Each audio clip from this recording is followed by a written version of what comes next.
Ani malukoro sengati fila sɔrɔ ani wata ngani yira de do ka da kan kana nayi an ka jɛ ka an ka ɲɛji cɛ ɲɔgɔn fɛ n'a ye ala sɔnna. Ne tɔgɔ ye Seydina Keita, ne ye ministre de l'élevage et de la pêche ka chargé de mission politique ye. Bi wulada in na anw nana foli de la an balima boucher minnu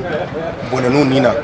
donc ministre tɔgɔ la an nana kana foli de kɛ kana ŋaniya yira kɛ ka yira k'a fɔ ko in m'o kelen sɔrɔ, ko in ye an bɛɛ de sɔrɔ, parce que n'i y'a mɛn ko boucher i ko bagan, n'i ko bagan i ko ministère de l'élevage et de la pêche, parce que anw sigikun y'olu de ko ye, n'a ma ɲɛ k'a fɔ ko y'olu sɔrɔ ko anw tora kɔ o man ɲi, donc an nana président de la république tɔgɔ la, premier ministre tɔgɔ la ani ministère de l'élevage maa bɛɛ lajɛlen tɔgɔ la ka na bonyamasegin de kɛ ka na foli de kɛ tagabaga ninnu ala ka hinɛ u la, ala ka yafa k'u ma, u y'an kɔn kiti min ala k'a nɔgɔya.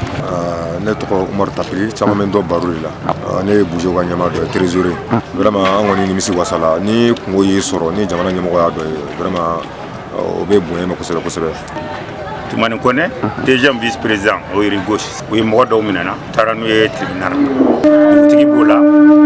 ka jeunesse ɲɛmɔgɔ b'o la, ani école maître dɔw fana b'a la. Bon anw ka laɲini tɛ foyi ye, tiɲɛ ka bange dɔrɔn a ka da kɛnɛ kan. Jamana in kɔnɔ Mali kɔnɔ sariya si yɛrɛ t'a yira k'a fɔ n'i ye mɔgɔ minɛ k'a o sariya tɛ yen.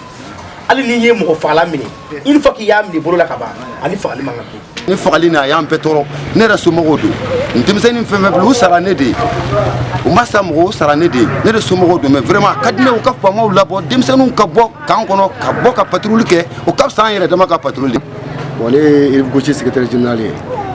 En réalité, comité de surveillance u ye baara kɛ u ye anw bɔ bolo la quartier in kɔnɔna na. Parce que an ka tiɲɛ fɔ ɲɔgɔn ye, fɛn o fɛn bɛ yen ko kɔni y'a dilan parce que juguya bɛ se k'a kɔnɔ ɲuman bɛ se ka k'a kɔnɔ quoi. So comité de surveillance bɛ na don min na anw fɛ an ka commune kɔnɔna na a y'a sɔrɔ zone bɛnnen don kan kelen kan, u bɛ taa mɔgɔ u bɛ se ka taa don mɔgɔ